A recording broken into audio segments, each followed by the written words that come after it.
So let's say you have a laser scope. A laser scope is like a line, and it casts a ray down that line to see what it hits. So it hits that at that point. But what if you wanted to set the range using a value slider? So let's just make the value slider go a bit further. Let's say we wanted to set this range to 6.8, so let's wire that in there and overwrite it, but then it's not 6.8, it's 0.7. This is because it kind of the readout here isn't the actual value it has internally. The readout here is the distance it travels in the actual scene. So if I make this bigger, you can see the number goes up, but actually the range doesn't change because this is still 6.8. But now, so if you scale it up by 10, I think by default most gadgets come in at a tenth scale. So then it accounts for that in this readout. So now, if you scale this up perfectly, then it'll say the same number as you send it. But that's not always possible. Like if you put it in here or something. So if we just add a new one, I'll put all this in here now. We just add a new laser scope and point it down again.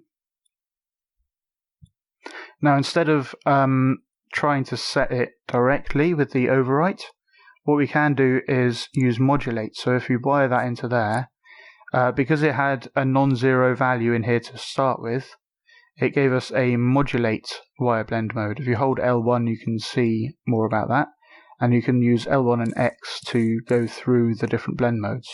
So modulate multiplies the original value, which is 1 meter, by this value, which is 6.4.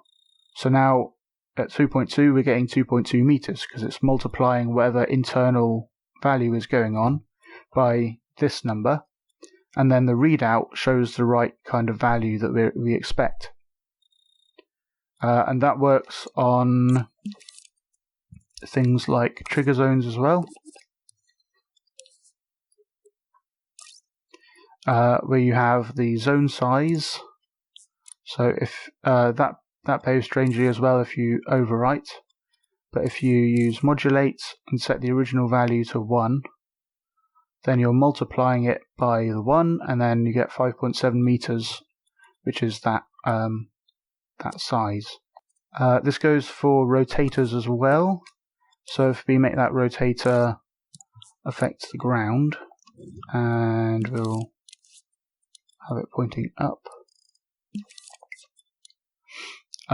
then we can use a value slider to go into that,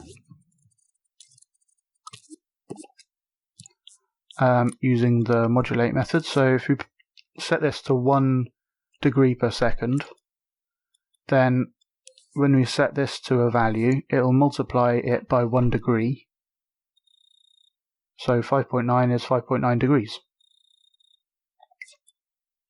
So let's make this a lot bigger. Like that. Yeah. I'd like to thank Martinity DK, Xcantaloupe, Goldbiones, and all of my other supporters for making this tutorial possible. Check out TAPgiles.com to find out how you can support me in helping Dreams creators. Thanks for your consideration, and I'll see you in the next one.